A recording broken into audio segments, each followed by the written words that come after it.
नमस्कार, मैं हूं आपके साथ अनुष्का राय और आप देख रहे हैं आरआर पत्रिका टीवी। आइए अब नजर डालते हैं आज की खास खबरों की ओर। अखिल भारतीय रैगर महासभा के 2022 के चुनाव में राष्ट्रीय अध्यक्ष पद प्रत्याशियों से खास मुलाकात में अपनी बात रखते हुए राष्ट्रीय अध्यक्ष पद प्रत्याशी बीएल नवल, आईएएस सेवानिवृत्त डॉक्टर भवानी शंकर पीपलीवाल, उपाध्यक्ष पद प्रत्याशी कन्हैयालाल बड़ोलिया, महासचिव पद प्रत्याशी डॉक्टर दशरथ हिंगोनिया नीमा सभा चुनाव में अपने भाग्य आजमा रहे हैं और चुनाव जीतकर समाज के लिए क्या करना चाहते हैं, सुनिए उनकी जुबानी। सर, ये 3 साल के कार्यकाल के बाद पुणे 4 साल के कार्यकाल में मतदान होने जा रहा है और सर आप रैगर महासभा के राष्ट्रीय अध्यक्ष के वापस अध्यक्ष पद के लिए आ रहे हैं। आपका विजन क्या है सर समाज के लिए? विजन में देखिए, इस बार जो है ना प्रत्याशी जो वोटर्स है उसकी बहुत बड़ी संख्या होगी, बहुत बड़ी संख्या में वोटर्स है। तो वोटर्स को हम किस तरह से ज़्यादा महासभा से जोड़ सकते हैं, इसके बारे में कुछ जो चुनाव प्रक्रिया है उसको और सरल बनाने की दिशा में हम एक काम करेंगे। दूसरा, शैक्षिक, सामाजिक और व्यावसायिक और एक जो है वो राजनीतिक, इन 4 क्षेत्रों के अंदर हम विशेष रूप से कोई प्रकोष्ठ बना के और उसमें जो समाज के हित की बात होगी उसको करेंगे। इस बार विधि प्रकोष्ठ को हम बहुत मजबूती से आगे लाने की कोशिश करेंगे, क्योंकि समाज के हमारे जितने भी लोग हैं, हमारी महिलाएं हैं, हमारे युवा हैं, हमारी बच्चे हैं, उनके साथ में काश्तकार हैं, हमारे विद्यार्थी हैं, इनके साथ में जो जाति होती है, अत्याचार होते हैं, तो उनको हम सामाजिक रूप से एक महासभा के मंच में किस तरह से उससे जो है ना उनको रिलीफ दिला सकते हैं, उस बारे में बहुत मजबूती से इस बार विधि प्रकोष्ठ का हम जो उसको स्थापित करके उसके ये काम करेंगे। इसके अलावा जो पुरानी हमारी कुछ अवधारणाएं थी, जैसे जितने भी प्रस्ताव अब तक लिए हैं हमने, उन प्रस्तावों को किस तरह से हम क्रियान्वित कर सकते हैं, उसके बारे में एक कमेटी ज़रूर बनाएंगे। उसके अंदर मेरा ये मानना है कि अगर हमारे समाज में संत महात्मा हमारे साथ हो, हमारे जो वो लोग जिन्होंने इस समाज को आगे बढ़ाने के लिए सामाजिक तौर पे अपना समय दिया हो, वैसे बुजुर्ग लोगों को, अनुभवी लोगों को उस टीम के अंदर जोड़ के और पूरे व्यापक रूप से जितने भी जहाँ पर भी हमारा समाज निवास करता है वहाँ पर इन कुरीतियों को हटाने के लिए, महासभा के प्रस्तावों को लागू करने के लिए और समाज को आगे बढ़ाने के लिए जो काम करना है वो इस व्यवस्था के मार्फत हम करेंगे। प्रणाली से बाहर की प्रक्रिया से देख पा रहा हूँ, क्योंकि एक जो चुनाव अधिकारी है ना, उनके कई सारे रूल्स और रेगुलेशन होते हैं जो उन्होंने फॉलो नहीं किया अभी तक भी। जैसे कि जो वोटर लिस्ट होती है, उन्होंने अधिसूचना जारी करने से पहले पूरी अपडेट करके नहीं दी है। दूसरी, समाज के प्रमुख समाचार पत्रों में अधिसूचना जारी नहीं की है। तीसरा, किसी भी मतदाता के पास अभी तक भी इस चुनाव की कोई भी सूचना रजिस्टर्ड लेटर या नॉर्मल डाक से नहीं पहुंची है। सर, आज आपने जो रैगर महासभा के लिए किस पद के लिए फार्म भरा? मेरा नाम कन्हैयालाल रैगर बड़ोलिया है और मैंने राष्ट्रीय अध्यक्ष के पद के लिए फार्म भरा है। आपका समाज के लिए क्या विजन है सर? मेरा समाज के लिए विजन ये है कि पूरे भारत में रैगर इतनी संख्या में रहते हैं, 35 लाख तो राजस्थान में रहते हैं वोटर, और उसमें बड़े शर्म आती मुझे कहते हुए कि एक भी लोकसभा सदस्य नहीं है और एक भी राज्यसभा सदस्य नहीं है। मैं खुद इससे लज्जित हूँ। मैं कम से कम 2 लोकसभा सदस्य और 1 राज्यसभा सदस्य बनाऊँगा, चाहे कैसे भी बनाऊँ, मैं बढ़ाऊँगा आने वाले चुनाव में।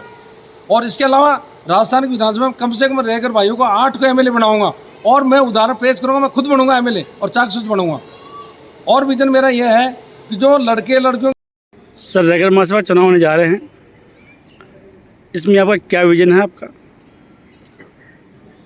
समाज के संदर्भ में समाज को किस प्रकार से आर्थिक रूप से, उसको शैक्षिक रूप से एम्पावर्ड करना है, उसको सशक्त बनाना है, यही हमारा विजन है। और इसके साथ साथ में जो प्रॉब्लम्स की जो जड़ है, यानी जो भी समस्याएं जो खड़ी हो रही है समाज के संदर्भ में, उनको जड़ से ख़त्म करना है। अभी पूर्व में जो भी हमारे लीडर्स आए हैं, उन्होंने अपने स्तर पर प्रयास किया, उन प्रयासों का परिणाम सकारात्मक आया है।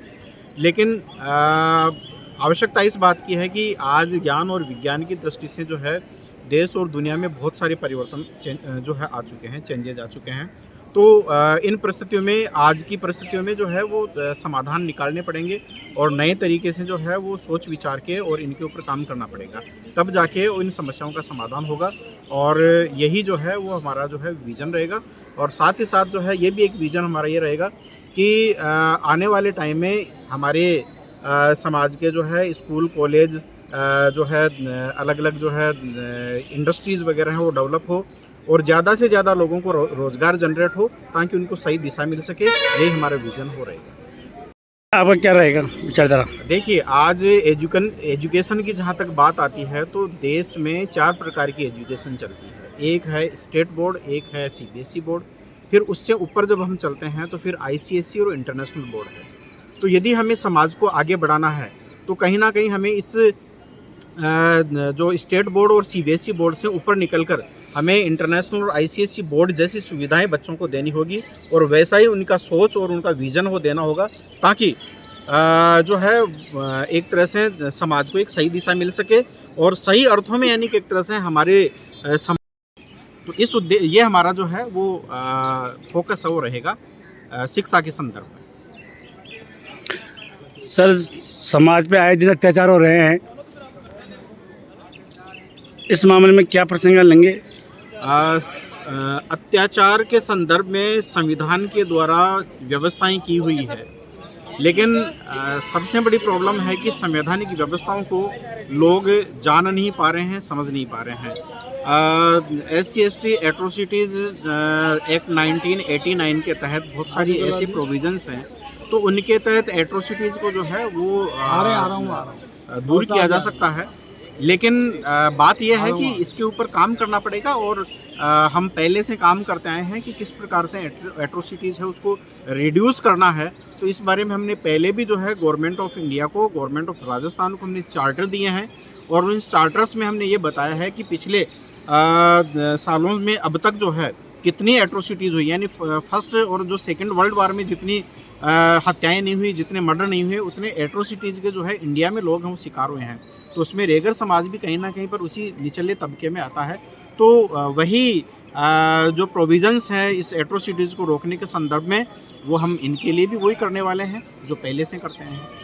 Thank you. सर, आप रेगर महासभा के चुनाव लड़ रहे हैं, अध्यक्ष पद के उम्मीदवार हैं आपका क्या विजन है सर? सबसे पहले तो मुकेश जी आपको बहुत बहुत धन्यवाद। और मेरा नाम डॉक्टर भवानी शंकर पीपलीवाल है और अखिल भारतीय रेगर महासभा के चुनाव जो होने जा रहे हैं 25 दिसंबर को, उसके लिए मैंने राष्ट्रीय अध्यक्ष पद के रूप में नामांकन दाखिल किया है अपना। मेरे साथ में जो मेरे साथी लोग हैं उन्होंने भी नामांकन दाखिल किया है। उनको मैं आने वाले चुनाव के लिए शुभकामनाएं देता हूं मेरी तरफ से।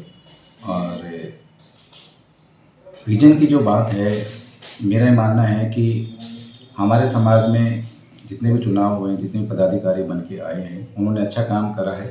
उस अच्छे काम को ही आगे बढ़ाते हुए, जैसा कि शिक्षा है, शिक्षा के क्षेत्र में हमारे गरीब तबके के लोग हैं, सरकार ने उनके लिए बहुत सारी स्कीम्स वगैरह चला रखी है, तो उन स्कीम का फ़ायदा उनको जागरूक करके दिलाया जाएगा। उनको धन की कमी आती है हमारे क्षेत्र में, तो धन की कमी को पूरा कराया जाएगा उस चीज़ को लेकर के। तीसरी चीज़ है कि हमारे राजनीतिक जो वर्चस्व है, हमारे पहले 2 सांसद हुआ करते थे, तो वो सांसद हमारे अब नहीं हैं।